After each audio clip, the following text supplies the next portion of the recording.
Siema. Dzisiaj jedziemy na targi motocyklowe do Wrocławia. One się nazywają Wrocław Motorcycle Show.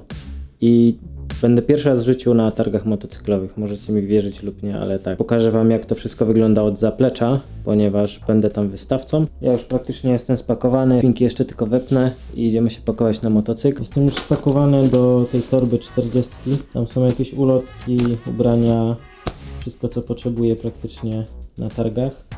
Tu jest roll-up, zaraz rozkminię, jak go przymocuję do motocykla. Statywu raczej nie będę brał. Pierwszy raz będę wystawcą na takich targach. Zobaczymy, jak to będzie wyglądać, będziecie mi towarzyszyć i zobaczycie też co i jak. Teraz jest 9 stopni, więc fajnie ciepło. Przed chwilą było jeszcze 3, a ma temperaturę spaść do -3, więc trzeba się dobrze ubrać. Chyba się zdecyduję na rękawiczki zimowe. Widzicie, tak upchałem ten roll-up.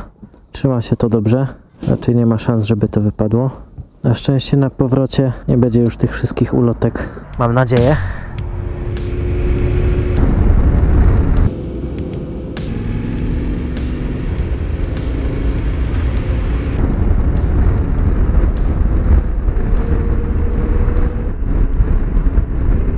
No to jesteśmy na miejscu. Zaraz zobaczymy, jak to wygląda w środku. Udało się nam przyjechać na 7, więc w teorii mamy 2 godziny czasu, żeby jeszcze tutaj coś pomajstrować przy naszym stoisku.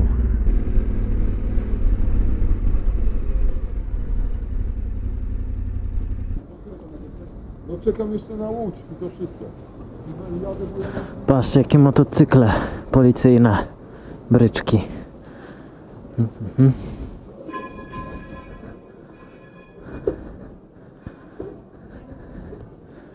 Jak to wygląda dzień przed targami. Wszystko się przygotowuje. Ja już dostałem plakietki, wejściówki. A, my z tej strony jesteśmy, ok. Będziemy się rozkładać tutaj. To są nasi koledzy, których zobaczycie tutaj z nami. A my chyba jesteśmy pierwsi. Oni chyba wcześniej jutro wstaną i będą jutro to wszystko ogarniać. A my sobie już dzisiaj to będziemy mieli z głowy.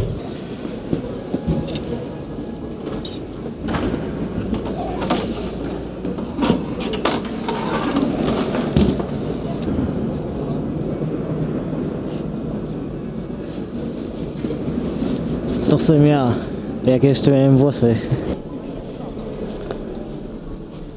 Tak to wygląda od zaplecza. Nie będę wam dzisiaj wszystkiego tutaj pokazywał, bo myślę, że lepiej się po prostu jutro tu przejść. Patrzcie, endurak. Dzisiaj jeszcze się ludzie rozkładają i jutro o 10 się otwierają bramy dla zwiedzających, a od 8 my tu jeszcze możemy działać. No zobaczcie, jest scena. Myślicie, że mogę wejść? Dobra. Zobaczymy. Trzeba się oswajać, nie? Żeby to nie było jutro szok, jak się tu wejdzie. Za pierwszym razem, no to proszę, właśnie się oswoiłem. Coś wam tam jeszcze pokażę. Przynajmniej mamy szansę dorwać się, z bliska popatrzeć na takie cuda. Ale będę musiał się do tego przymierzyć. Oczywiście nie zamieniłbym się za Jamaszkami na szans, ale po prostu ciekawy motocykl. Patrzcie, co zauważyłem. Royale. Kurczę, ten jaki piękny. Skram. Natomiast tego to muszę zobaczyć z bliska nówkę, bo ten egzemplarz, na którym jechałem, to był zmasakrowany. W Nepalu, jak na tym jeździliśmy, to wyglądało, jakby zaraz się miał posypać i codziennie był naprawiany. Jestem pod dużym wrażeniem. Bardzo wygodnie się jeździ w terenie. Widać, że motocykl został stworzony po to, żeby jeździć w terenie. Wiadomo, trochę brakuje mocy, mogłoby być więcej, ale to też nie chodzi o to, żeby zrobić z niego potężną bestię, tylko żeby się go fajnie prowadziło w takich warunkach, jakie tutaj właśnie mają. Czy w Nepalu, czy w Indiach. Świetnie się zachowuje ten motocykl na drogach offroadowych. Ma nisko środek ciężkości, opony dobrze trzymają.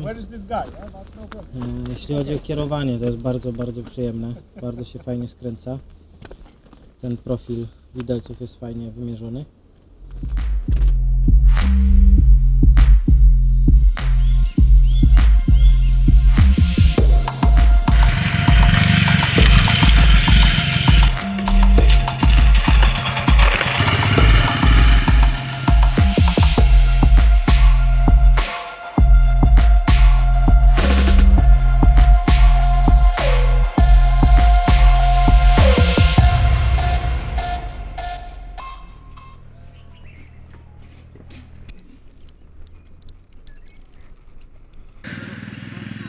taki właśnie jest minus ich, że często się tutaj łamią.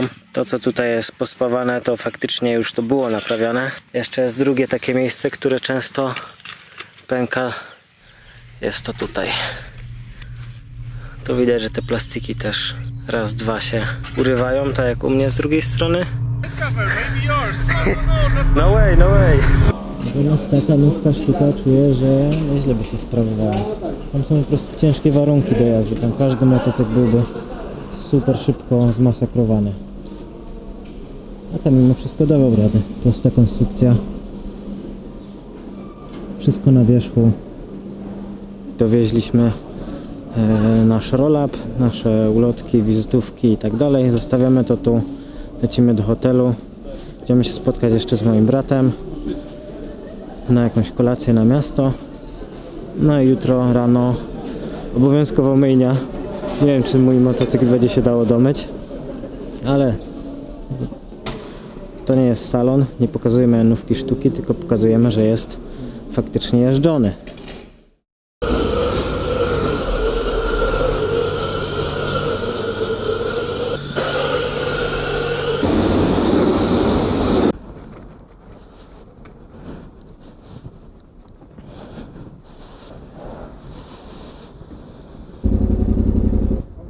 Tak.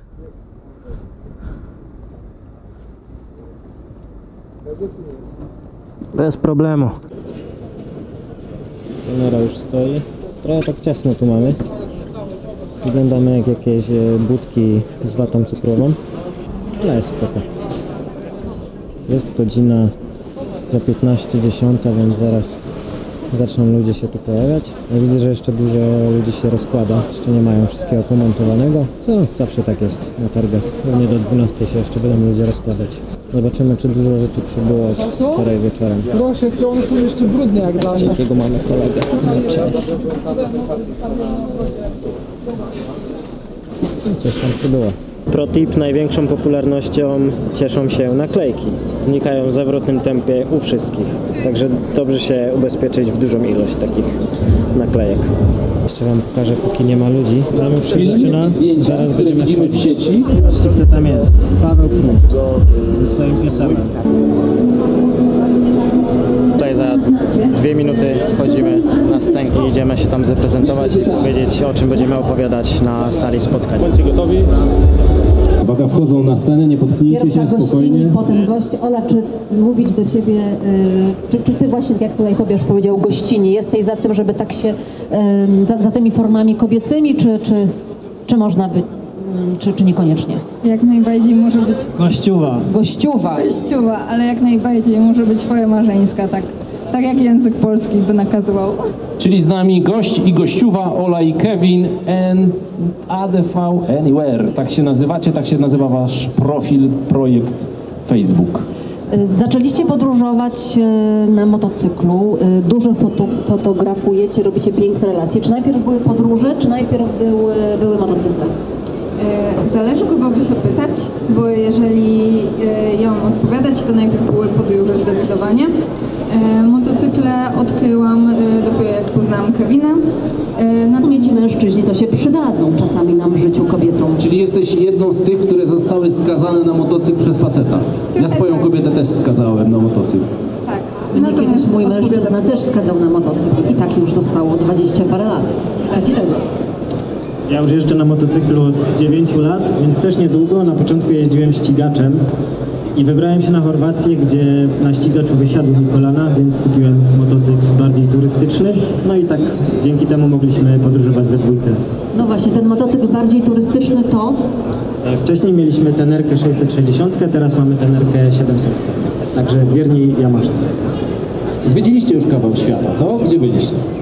No może nie kawał, mamy jeszcze dużą część Europy do zwiedzenia, ale byliśmy w Norwegii, o czym dzisiaj opowiemy w sali spotkań. Spędziliśmy tam 30 dni.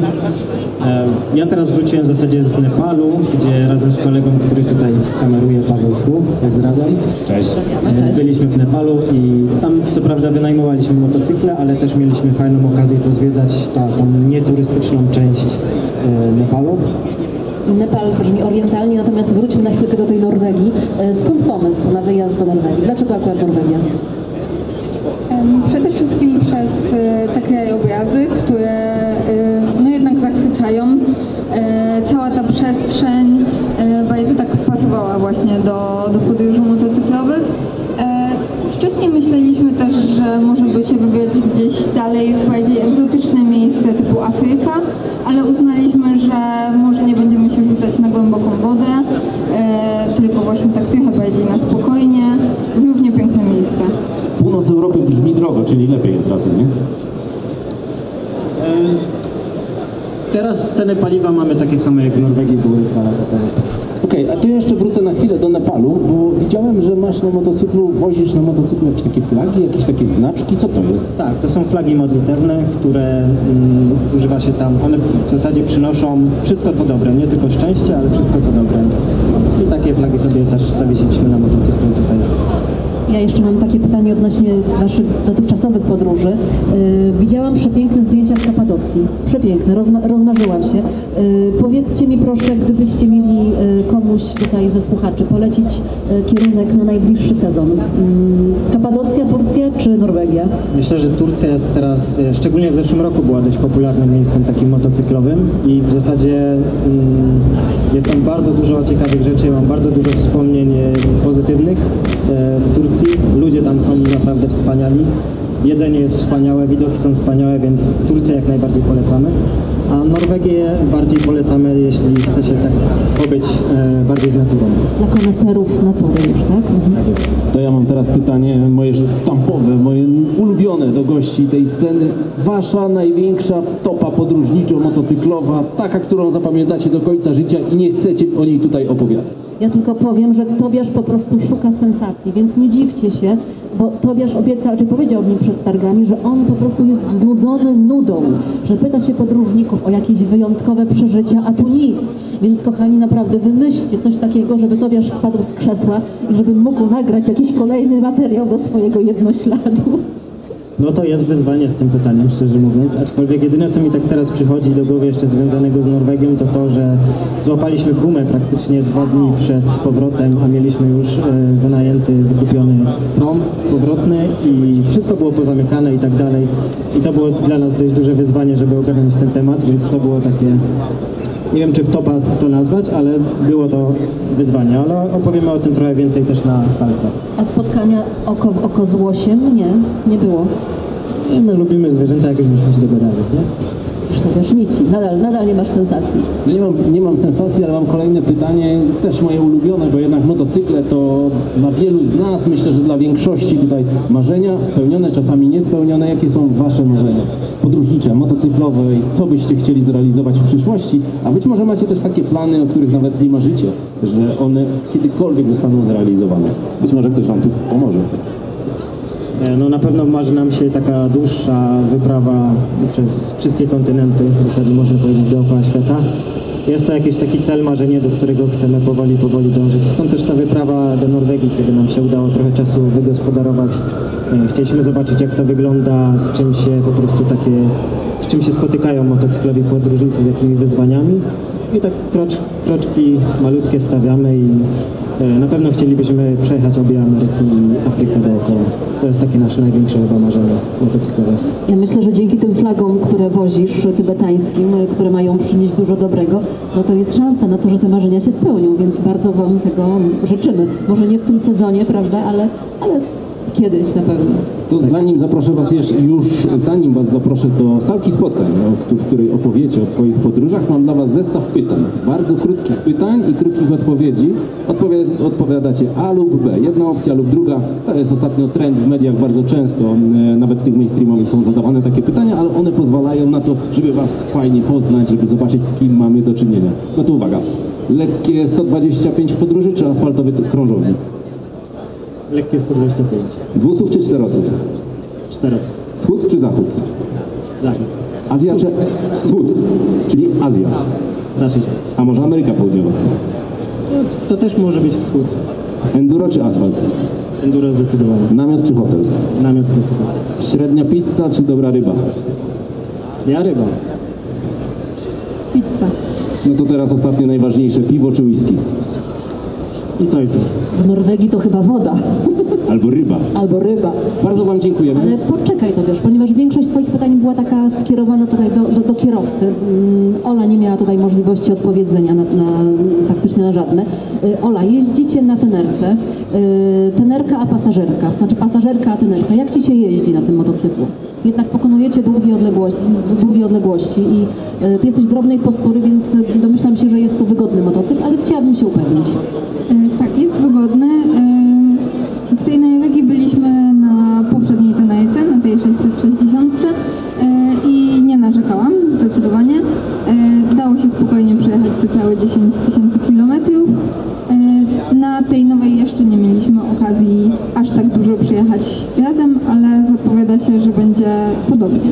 To jeszcze powiedz mi proszę, jaki jest podział ról u Was w czasie podróży? Kevin prowadzi, a Ty co tam, sterujesz tutaj, czyli wymyślasz trasy, gotujesz na kempingach pod namiotem, co robisz?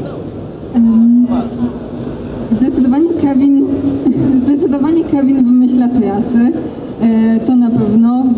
Jakoś tak bardziej mu ufam z mapą, a ja staram się pomagać i przy gotowaniu, i przy rozkładaniu namiotu przy zdjęciach, tak, coś tam, zrobić zdjęcie, nakręcić jakiś film. Powiedzcie nam jeszcze, gdzie możemy Was, gdzie tutaj nasi słuchacze oglądający mogą Was znaleźć w sieci. W sieci mamy swoją stronę internetową ADV-Anyway. Mamy też Instagrama, również ADV-Anyway i Facebooka.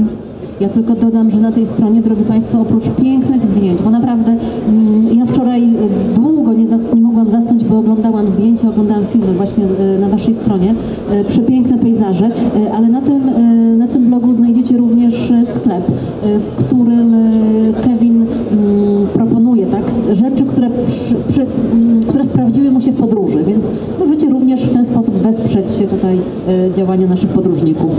Tak, tak jak powiedziałeś, właśnie oprócz samych relacji i fotografii staram się też pisać recenzje produktów, które już dość długo używam i które wiem, że są przeze mnie sprawdzone i które są godne polecenia. I przy okazji udało nam się właśnie nawiązać współpracę z Kriegą, gdzie na naszym blogu można po prostu kupić sobie coś z Kriegi i mamy też swoje ubrania z Outlastu dzięki współpracy z Redline'em. Super. Kochani, myślę, że to jest czas, żebyście powoli zaczęli przygotowywać się do swojego wystąpienia w salce spotkań.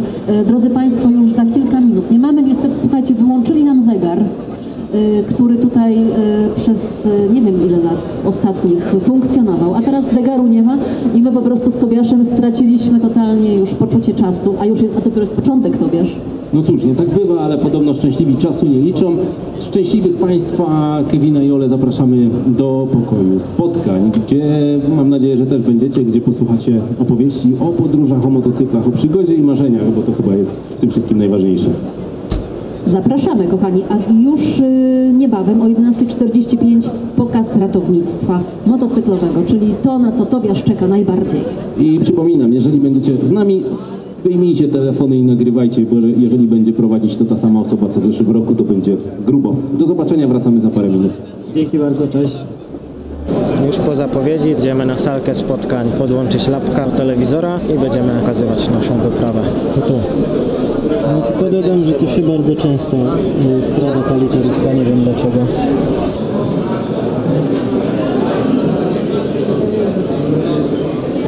Dzisiaj chcielibyśmy tak na szybko przedstawić Wam, jak wyglądała nasza podróż motocyklowa do Norwegii. I na początek może skąd w ogóle się wziął ten pomysł, żeby zwiedzić Norwegię. Nie znalazłem nic, co by mnie ciekawiło, na przykład w Finlandii, więc uznaliśmy, że spędzimy po prostu 30 dni w Norwegii i będziemy jeździć. Widzę, że już są jakieś pytania. A wioska Mikołaja to co? Ja nie wierzę. Nie wierzę w Mikołaja. A są dwa. No to muszę sprawdzić. No to mamy już, powoli się szykuje plan na kolejną wyprawę. Bardzo dziękuję koledze. Trochę będę skipował, bo mamy mało czasu. Jak ktoś robił zdjęcia nocne, to wie, że zrobienie takich zdjęć zajmuje trochę czasu i po prostu ja bardzo mało spałem. Już jesteśmy po prezentacji. W zasadzie w tych prezentacjach, bo to mieliśmy i wczoraj i dzisiaj, bo dzisiaj jest niedziela, i też w Krakowie, jak mieliśmy taką prezentację multimedialną, to wydaje mi się, że i dla mnie, i dla osób, które to oglądają i są na tych naszych prezentacjach, jest najfajniejszy ten moment, kiedy się przechodzi do pytań, bo jest naprawdę dużo bardzo fajnych pytań, ciekawych. Na większość mamy fajne odpowiedzi i myślę, że taka forma też rozmowy jest dużo ciekawsza niż sama prezentacja, więc będziemy się zastanawiać, czy by jakoś tego tak nie rozgrywać następnym razem.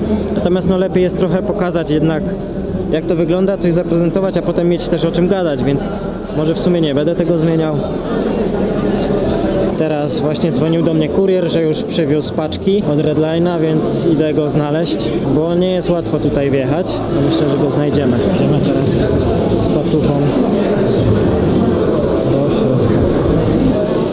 I tak to wygląda ten drugi nasz roll-up. Rozłożony. Przyszła dodatkowa paczka różnych ulotek z Kriegi i z Redline'a, że rozdajemy najszybciej. Oczywiście znikają naklejki. Musimy się następnym razem bardziej, no właśnie znikają ostatnie, musimy się bardziej przygotować, jeśli chodzi o ilość naklejek. No jest spoko, tak to wygląda z naszej perspektywy, stoimy sobie za kioskiem i wpadają ludzie, pytają o jakieś porady. Mieliśmy pełną salę na naszej prezentacji, więc jestem super zadowolony. Wpadają ludzie, pytają się o tenerkę, o jakieś porady, także idzie fajnie pogadać. Pewnie jeszcze przyjedziemy na jakieś targi. Jest bardzo fajna atmosfera tutaj we Wrocławiu. Największą atrakcją targów jest piesek. Będziemy się teraz tutaj przejść i poszukać jakiejś kolki, bo na kawę nie mam ochoty, ale kolkę to bym chętnie wypił. Jest już godzina 5. Kolejna grupa jest tutaj, zebrała się pod sceną. Nie zwalniamy tempa, będziemy mieli teraz zdjęcie z Państwem. O, patrzcie na to. Powinniśmy cały czas coś mówić, żeby nie było pustki na scenie. To jest coś, na czym muszę na pewno się przejechać. Zapraszamy, słuchajcie, pod scenę, bo będą konkursy. Ten motocykl lata Słowo konkurs jest słowem magicznym, które zawsze przyciąga niż ja mam wzrostu. słuchaczy. Tutaj mamy Himalajana, na którym jeździłem w Nepalu. Natomiast z Royalów przede wszystkim mi się podoba ten Scram 4.1. Wymieniłbym tylko tył i kanapę i całkiem fajnie by to wyglądało. No i wydech. No i lusterka. Nie no, dużo rzeczy bym wymienił, ale jako baza kosmos. Szkoda, że nie ma Yamahy, bo zobaczyłbym chętnie rowery z Yamahy, może by się dało nawet przejechać. No, w zasadzie to jest Yamaha, ale Yamaha robi silniki do tych rowerów faktycznie. Robi też na przykład do Gianta, którego mam. Też tam jest silnik z Yamaszki i naprawdę nie ma równych.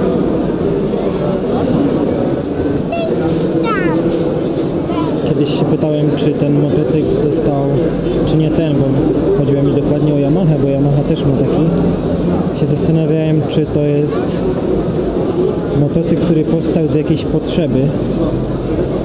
Czy była taka potrzeba, żeby mieć motocykl z 2 kołami z przodu, ale dowiedziałem się, że to jest po prostu jakaś fanaberia, bo ludzie po prostu lubią na czymś takim jeździć.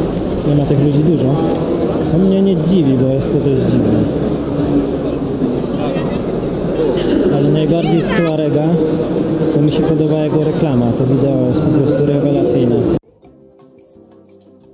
Kojarzy mi się z tym, jak czasami przychodzę do biura ubłocony w buciora. Natomiast sam motocykl, no nie byłem do niego przekonany aż tak.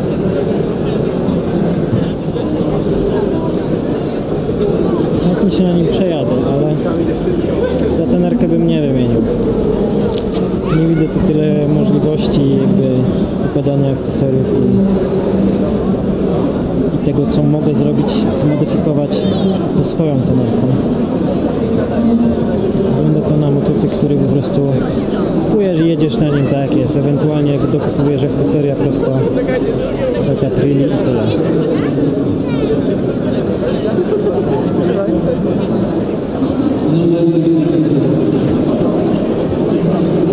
Przemiłe ma ten przód, wygląda jak minionek.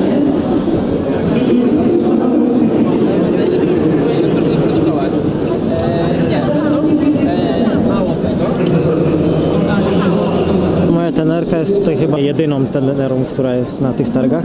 No i fajnie. Właśnie ktoś o Polu Taresie opowiada. Zaletą tego, że to jest jedyna Yamaszka na tych targach, jest to, że jest dużo ludzi zainteresowanych tym motocyklem i chyba już 4 sztuki sprzedałem.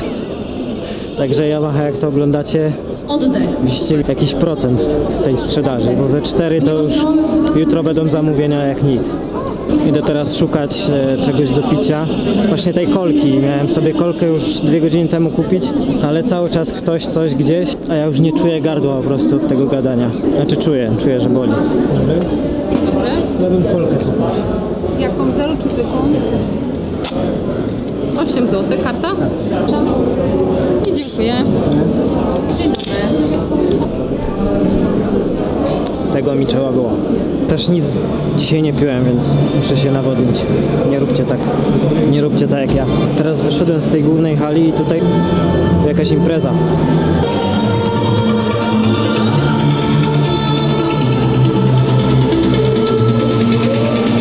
Ciekawe, czy można auto testować. O, na przykład takie. Nie? Takie to by się potestowało. To wam muszę pokazać z bliska. Ta maszyna jest elektryczna.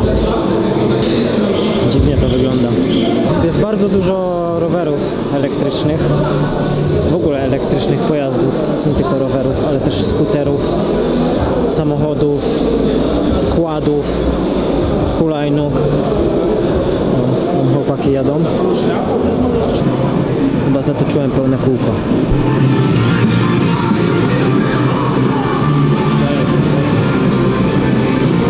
Taksi! Gdyby nie puścił muzyki, to nikt by go nie słyszał. To jest problem elektryków. Jakie fajne plakaty. Fajny styl.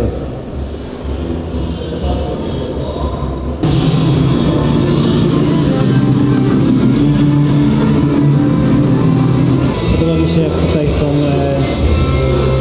plakaty, na których kościotrup pokazuje faka policji, a tutaj policja na niego czeka. CBF 1000. To jest mistrzostwo.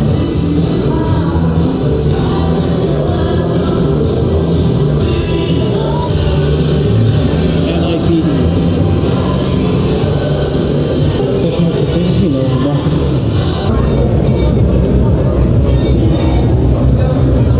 Dostaliśmy kolejne zaproszenia do innych miejsc, żeby takie prezentacje ogarnąć. Mam nadzieję, że jak opublikuję ten filmik, to jeszcze będzie przed tymi prezentacjami, więc macie szansę się znaleźć w tych miejscach co my. Oprócz tej Norwegii będę chciał zrobić prezentację z Turcji, bo Turcja też zrobiła na mnie duże wrażenie, które jest trochę bardziej, znaczy to jest kompletnie inna bajka niż Norwegia, o której opowiadaliśmy. Jako że teraz z Nepalu też wróciłem i z tego to by można w ogóle cały dzień opowiadać, robić prezentację całodniową, więc z tego też. Z Włoch może nie będę nic na razie robił, bo tam po prostu miałem trasę offroadową zaplanowaną, którą przecinałem solo i w zasadzie filmiki z tego są na YouTubie, więc jak ktoś chce zobaczyć trasę, czy jak ten mój dzień wyglądał, to w większości była jazda, coś tam się jeszcze pokazało, coś tam jeszcze chyba w tych filmikach opowiadałem, ale w większości to jest po prostu trasa była. Ale to było moje marzenie, ten motocykl, tenerka właśnie, żeby pokonać te włoskie trasy. Idziemy się jeszcze chyba rozejrzeć, może coś się tu pozmieniało, może ktoś przybył. Na razie tu właśnie widzę, że nikogo nie ma przy naszym stoisku, ale to dlatego też, że nas nie było. A z reguły to tutaj fajnie dużo osób jest zainteresowanych. Ta moja tenerka, no to jest jedyna tenerka na pewno, która jest na tych targach, więc jest dużo osób zaciekawionych nie tylko tym ADV Anywhere, ale też właśnie samą tenerą. Przychodzi, pyta, że tak jak już wcześniej mówiłem, z 5 egzemplarzy już chyba sprzedałem. Z kilkoma osobami już rozmawialiśmy przy okazji wyglądu motocyklów i często się zgadzamy, że Tenerka i Desert to są po prostu królowie dobrego designu. Mają ten charakter. Natomiast z tej perspektywy troszkę już mniej mi się ten motocykl podoba. No chyba powiedziałem coś nie tak i pan włączył bardzo głośną muzykę. Żebym nie mówił już takich głupot, bo ten motocykl jest przecież piękny. Natomiast Tenerka jest dużo bardziej, ma ten charakter taki agresywny, ma te kąty takie super wyostrzone, ten przód jest taki, że no widzisz, że to jest bestia, że to będzie targać, nie? A ten Ducati Desert X jest taki bardziej, on jest super kosmiczny, bardzo kosmicznie wygląda i to mi się w nim podoba. Teraz sprawdzamy tego czterokołowego.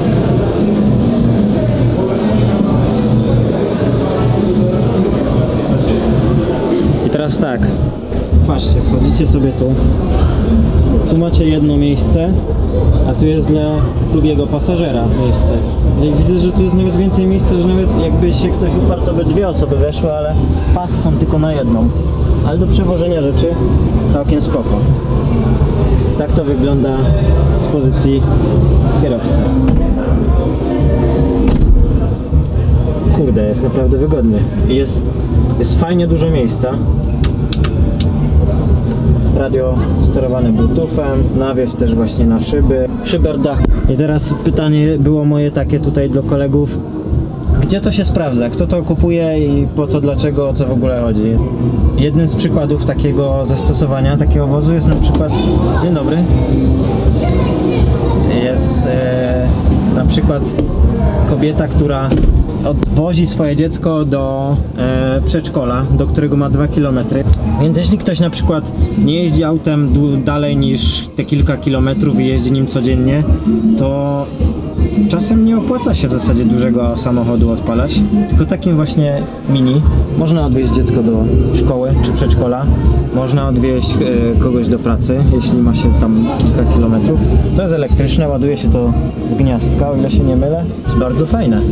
100 km też zasięgu to ma. Ja mam rower, który ma zasięg 100 km i naprawdę można tym cały tydzień nawet jeździć, jeśli się nie wybiera na jakąś dłuższą wyprawę, tylko się dojeżdża do pracy na przykład.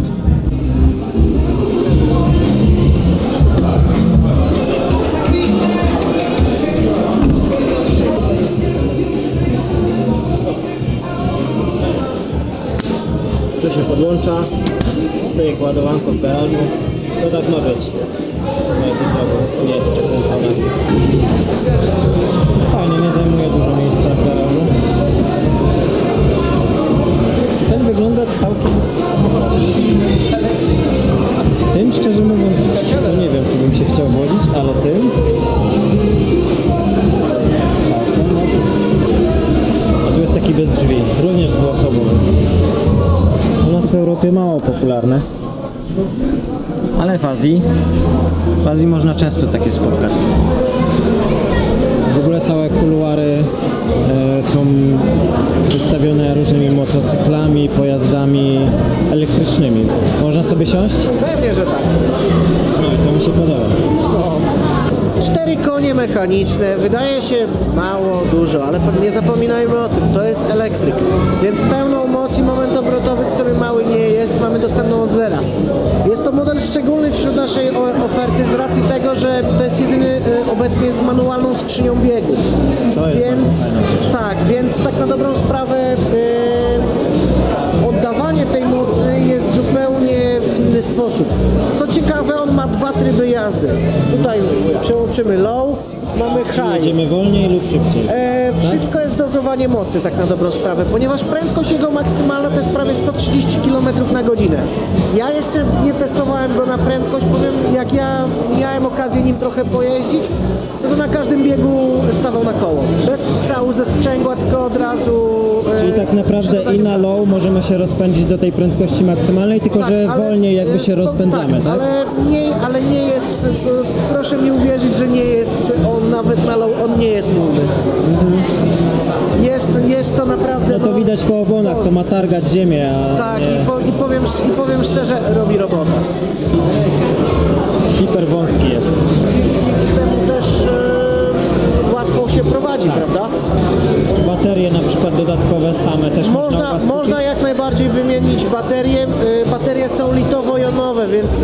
to jest taki plus, że można go doładowywać, prawda? Więc tak.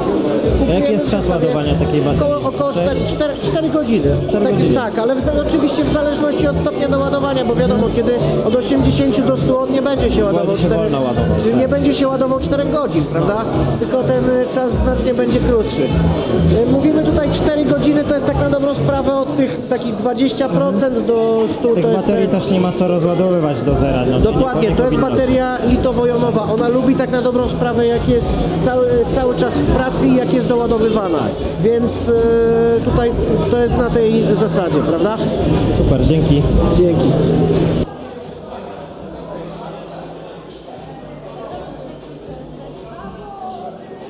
Oprócz tych rzeczy, które można oglądać na stoiskach, są też ciekawe akrobacje. Wczoraj nie udało mi się niestety ich zobaczyć, ale dzisiaj o 15:30 jest jeszcze ostatni pokaz. Nie znam się na tym. Skaczą na tych motorach, latają. To do jeżdżenia jest nie do skakania, ale idziemy zobaczyć i tak. Więc mamy 10 minut do startu. Więc wyjdę już na zewnątrz zobaczyć, jak to wygląda, żeby wiedzieć, gdzie się ustawić. Zobaczycie, jak na motocyklach się lata, a nie jeździ. To jest, a ja chyba od złej strony tutaj wbiłem za kratami, a powinien być przed. Tędy jest wyjście. Pokażę w tamtą stronę. Co? Gdzie będzie fajne miejsce, żeby to zobaczyć? Chyba tam. Dobra, słuchajcie, Greg, Freestyle Family, jestem menadżerem ekipy. Będzie lądowanie. To będzie ciekawie? Chyba będzie ciekawie tam, gdzie leci. Nagramy wam w slow-mo. Chcecie w slow-mo? Chyba lepiej będzie w slow-mo, nie? Set up for good, man, I'm shooting for great. Remember my name when I'm in the grave. Yeah, all in, not pretending. Hall of Fame in with the veterans. I ain't playing weak, no, I'm playing for keeps. Can't stop me, I'm a legend. I run with the crew that's making the moves. Get out of the way, we coming through. We got this, never stopping, and we won't lose. No, we can't lose. Yeah. Are you ready? Yeah. We are the legends. We are the legends.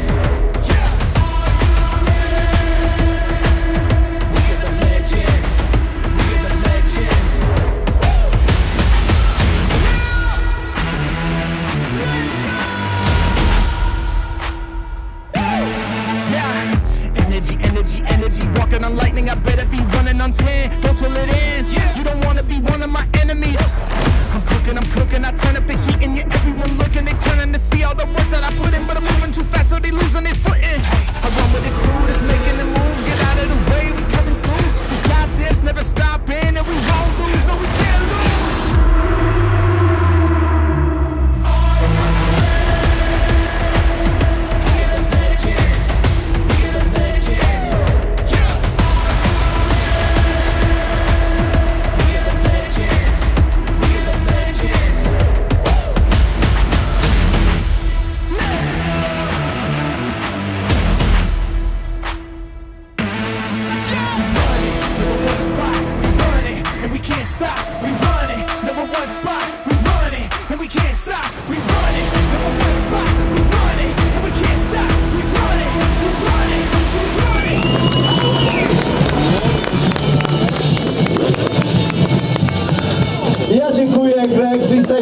z tej strony. Zamykamy dzisiejszy dzień. Było dość kameralnie. Dużo fajnych kontaktów. Poznaliśmy się z różnymi wystawcami, także to jest największy plus, największa zaleta tych targów dla mnie. No i poleciliśmy dużo fajnych rozwiązań do użytkowników Tenery i do przyszłych użytkowników Tenery. No to zawijamy się. Motocykl spakowany. Można stąd uciekać. Hejka! Cześć jeszcze raz. Targi bardzo fajne. Ponad 10 000 osób było. Cześć! Bardzo tak fajnie kameralnie, bo można się tutaj ze wszystkimi wystawcami było spotkać, pogadać na spokojnie. No i przede wszystkim zobaczyć tych ludzi, których się na przykład ogląda na YouTubie czy gdzieś na Instagramie. To fajnie ich poznać na żywo. Do widzenia.